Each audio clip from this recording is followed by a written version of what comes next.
We are joined now by friend of the show, Billy Liucci, executive editor at TexAgs.com, the grand poobah of all things Texas A&M. You got a new coach in Aggie land, Billy. How does everybody feel about Mike Elko? Pretty fired up, Andy. I think over the last couple weeks, Aggie fans have been kind of all over the map, not really knowing what was coming. And Mike Elko was a guy that from the very beginning, I think if you asked most A&M fans, they'd say that'd be a really nice hire. They wanted to see what I'm talking about the fans, what the interest was nationally by some of the biggest names in coaching. Were they able to take that swing and do that Jimbo Fisher type hire again, or what LSU did with Brian Kelly, USC Lincoln Riley? That wasn't ever going to happen. It's a hard hire to make. I don't think A&M intended to swim in those waters. And there were some rumors about Ryan Day late, Dan Lanning early, never real things. And I think A&M stayed a pretty steady course in what they were looking for, and Elko ended up being the last guy standing. So how did they get into the Mark Stoops conversation? Because that's the one I think, as you said, if we went to the average Texas A&M fan or the Texas A&M Board of Regents, if we went to them on the day that Jimbo Fisher was fired and said, hey, at the end of this search, Mike Elko will be the new coach, I think most people would be like, that sounds very reasonable. So how did the Stoops conversation happen in the middle of that? I think what happened, Andy, is you had a very small group, three people that were kind of tasked with, hey, you guys, here are the parameters. Here's kind of what we have in mind for the contract. And you guys go out and find us a coach and come back to us, and we'll have the final say along with you. We'll talk about it and weigh, And I think in a perfect world, nothing gets out about Mark Stoops. But and I know that rarely ever happens. You and I were both mentioning him on what was it, Friday, when we were talking about it.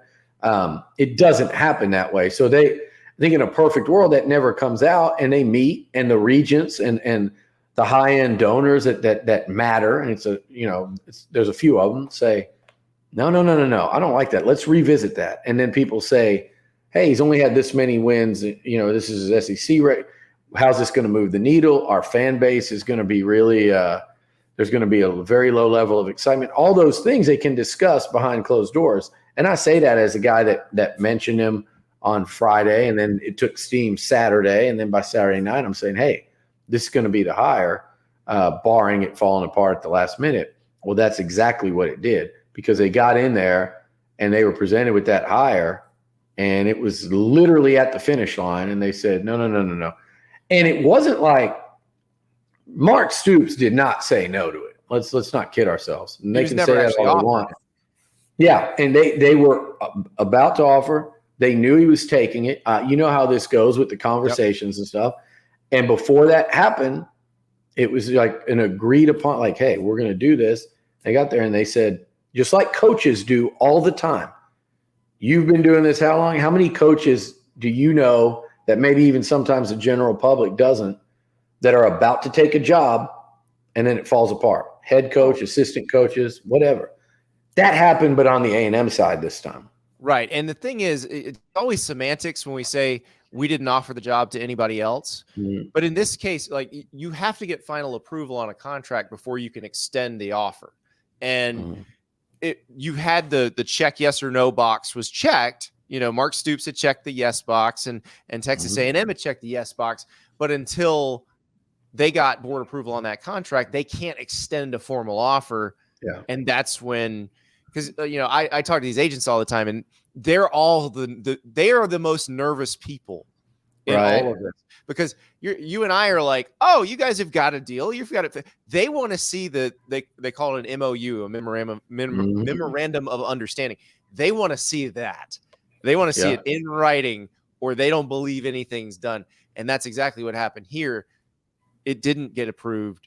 The formal offer wasn't made, and everybody kind of went back to their own side. And I think you said it really well on Saturday night. This is probably a better for all parties situation that Mark Stoops goes back to Kentucky, they get to feel like, hey, our guy was wanted, but we got him. He's our guy. And they might appreciate him, and just not knowing Kentucky as much, but just seeing how this all went down, they might appreciate him a lot more that they came that close to losing him. He's done remarkable things. They were mad at him after the South Carolina game, like and that's the thing. They're in the zone of, hey, we're now paying this guy a lot of money. We're starting to upgrade our expectations. He would have been jumping into even higher expectations at Texas A&M, and you got to be able to get to. And I think Mark Stoops would have been able to get really good players at A&M. I have no doubts about him as a recruiter. It is my questions about Mark Stoops, and he actually claims he's going to answer these next year with how he lets his offensive coordinator work, but he's never really let his offensive coordinator work freely. Like, they've always had a kind of stagnant offense, and that worried me. Yeah, that's what worried me about, because A&M, that was Jimbo. That was if you at the end of the day said, why didn't it work? I give you one word, and you would say either, some people would say like stubborn, but I would just say offense. Just let's keep it real simple. So that worried me about Stoops, and that does not worry me about Elko, even though he's a defensive coach. And by the way, Andy, I think by the time everyone went to bed Saturday night, so this is a very short span, I think everyone said no, yes. And by the time they ruled that out, before they went to sleep that night, it was Mike Elko, and everyone that it was involved in the chain, from Ross Bjork to board members it was yes, Mike Elko. And I believe Elko probably woke up Sunday morning to God knows how many texts, and his agent and A&M, and all of a sudden he went to bed probably thinking Mark Stoops had the job, woke up realizing that it was his if he wanted it. So pretty productive nights, fruitful night's sleep for Mike Elko on Saturday. Well, it's interesting because I do think this is one where Mark Stoops' resume hurt him. You know, he's got a track record of that kind of offense. We've seen Mike Elko for 2 years as a head coach. It does not seem like he wants to put any limitations on his offense. Now, we got to see him with a very special quarterback in Riley Leonard. That was a really good situation. But he should be capable of getting multiple special quarterbacks at Texas A&M. You might have one right now. Connor Wigman, exactly. And well, shoot, Riley Leonard may be in the transfer portal, although the smoke is Notre Dame for him. But Elko would be playing against him, coaching against him game one next year, Kyle Field. Well, maybe that's why Elko was complaining about the transfer portal when he was still the coach. But yeah, it is really an interesting situation, because I think you're exactly right. I think this is the name that popped into everybody's head initially. And now I want to talk about Mike Elko, the defensive coordinator at Texas A&M, because I think there's an argument to be made that where things kind of fell off was when he left. I think so. I think absolutely. He had some great defenses at A&M. They led the SEC at least once, if not twice. They led the SEC in run defense once or twice, which they never do. And I think DJ Durkin did a solid job here. But Mike Elko was doing a great job. And he was one of the best defensive coordinators in the country. And it wasn't always perfect, but I think they were still, while he was here, they were certainly still trying to build up that talent level on the back end. That was where and to be honest with you, they're still not there for whatever reason. So when he comes in, I think that's going to be an absolute top priority for him when he's looking at this roster and he's looking at recruiting and portal and all those things. But he was doing it he didn't have a lot of speed on the back end. He really didn't. And they were still putting out outstanding top 10, top 15 defenses. And that's where Aggies fell in love with him, because they love their defense. They love their defense at Aggieland. They love their wrecking crew. And I think that's where it has to start. And people were giving Ross a hard time with his data points that, well, yeah, of course, every team that wins a championship has great. But I do think what he was saying is they felt like it has to start with defense to win this conference more than any, because it travels. You are going, in theory, every one of the contenders is going to have explosive offenses. So you have to have that defense when that game comes along where you have to win it 20-17 or 24-21. And also when you're playing 2019 LSU or Bama with all those receivers they had, the Ruggs and Judy and Devontae Smith and Watt. Like, so when you do get in those shootouts, like even Georgia has done in this Kirby Smart run, you've got to be able to come up with that stop when you need it. And that's Elko and that's defense. Yeah. And it's the difference between this year's LSU team and a team that can potentially win the national title, because that LSU offense is certainly national title caliber. But you have to stick it with Georgia's defense or with Alabama's defense to actually win one. And so Elko was there for the construction of that 2022 class for most of it. That part I don't worry about much either with the recruiting piece of it. But I am interested because one thing that our friend Bruce Feldman wrote a story about that, the downfall of Jimbo Fisher. And one of the things he said is in that class, there seemed to be a little bit of star chasing going on.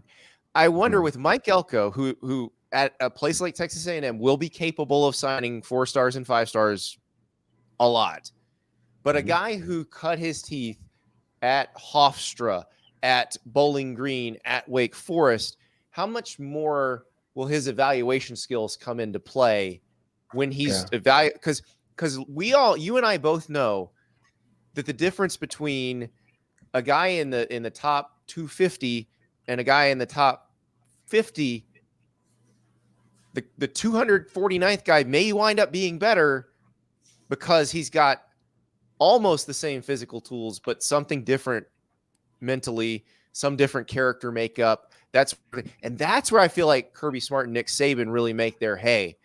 That's what Mike Elko's got to be able to do.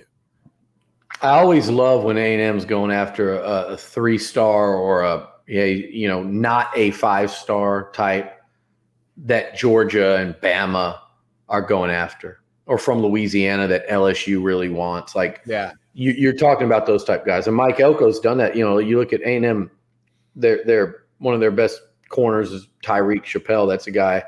He and Elijah Robinson went and got. Fidel Diggs is a guy that they went and got out of New Jersey who was, he's a good 4-star, but it wasn't like what you're talking about, these no-brainer 5-star, everybody in the country wants them.